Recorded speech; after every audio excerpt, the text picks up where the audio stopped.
Hey everybody, welcome to Always Bored, Never Boring. I'm going to be keeping today's video relatively short because I have recently had a vaccination and I feel like I've been hit by a truck.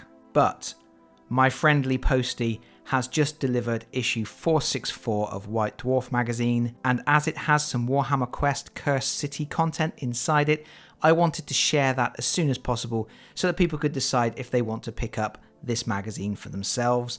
And spoiler alert, it probably won't be worth your while if all you are interested in is Cursed City.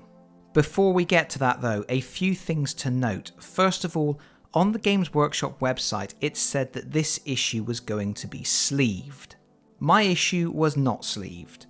Obviously, I get the subscriber issue, which has the full cover artwork on the front. Perhaps the ones that go to retail, the ones that are going to go into the newsagents, will be in a sleeve of some kind, although I'm not sure what the benefit of that would be, because there are no loose cards or other goodies tucked inside this magazine.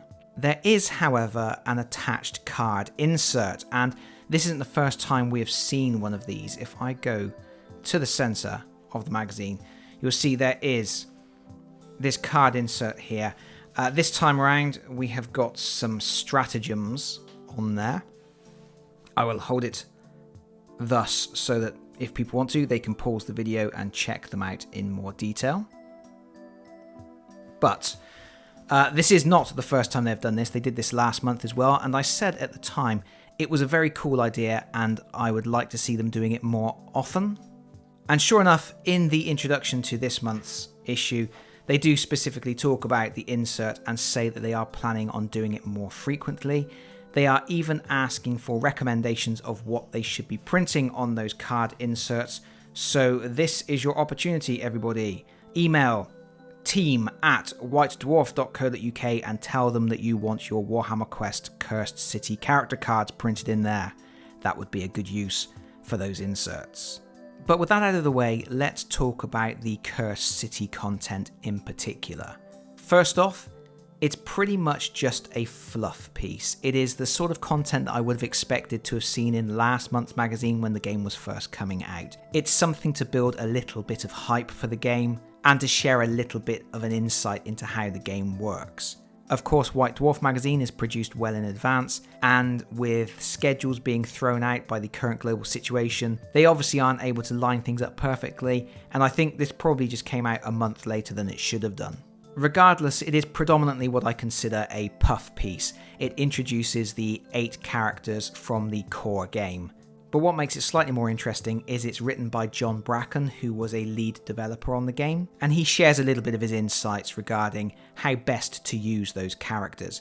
I don't think he's sharing anything groundbreaking. There's nothing there that people couldn't figure out for themselves, and there's certainly not enough information for it to be considered any kind of strategy guide, but it is at least a little bit interesting to see how the game developer was thinking and what they consider to be the best use for those characters. But the most interesting thing of all is, this is supposed to be the first article in a series. Here it says, "Hello and welcome to the first Tales from the Cursed City, a series of articles focused on Warhammer Quest Cursed City.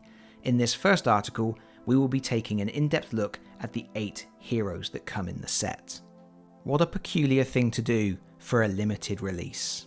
But I will leave that up to you to figure out what that means. Again, I think this is just down to a change in plans, a change in circumstances, but once again, Games Workshop are muddying the waters all the time with this product. Is it any wonder that everybody is questioning what has happened with Cursed City and what the future of the game will be? One second they're hyping it up, the next second it's sold out, then they start saying it was only ever a limited product, and then at the point when it's becoming increasingly difficult to find, they start publishing a series of articles on the game. Obviously, Games Workshop is a juggernaut. It's very difficult for them to quickly change tact, to change direction, and to adjust to problems. And of course, with White Dwarf being produced well in advance, it may be the case that they would rather have pulled this article if they could have done, but it was just too late. It will certainly be interesting to see whether Tales from the Cursed City continues.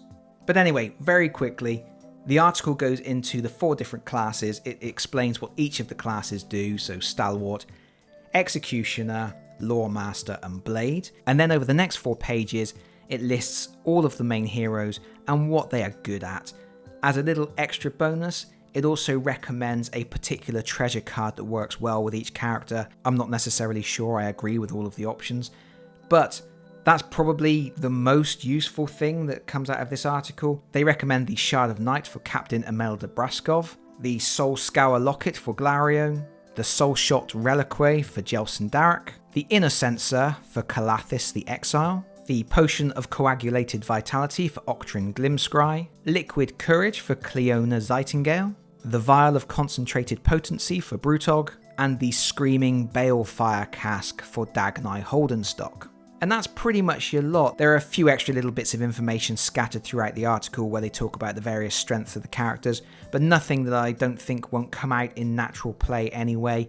Things that most people will very quickly cotton on to. Yes, Brutog can soak a lot of damage and it's tempting to throw him into every fight, but eventually he can be overwhelmed. Yes, Octrin Glimscry has an ability that inflicts damage on himself and you should use that with caution. It's all pretty straightforward. And I guess that's it really. I have been recording for the best part of half an hour, stumbling over my words, and I think I've probably got about 5 minutes of usable footage out of this. So I think it is time that I wrap up and go for a lie down. Is issue 464 worth picking up for people who are only interested in Cursed City? No. There is not enough value in that article to make it even remotely worth picking up, in my opinion, unless you're a completionist and you want everything that has any reference to Cursed City in it. What does issue 464 mean for the future of Cursed City? Not a clue. Couldn't tell you. It's super weird to get an article, the first in a series, about a game that is becoming increasingly difficult to find. But as I've mentioned before, White Dwarf is made well in advance, and I guess there's only so much they can do. And finally, do remember to let Games Workshop know we want character cards printed on that cool card insert. Right now, I can think of no better use for it. But that is it from me for now. Thank you so much for watching. If you've enjoyed this video, please consider pressing the like button. If you really enjoyed this video, please consider subscribing if you don't already do so. And hopefully, I'll see you all again very soon. Bye bye everyone. Bye bye.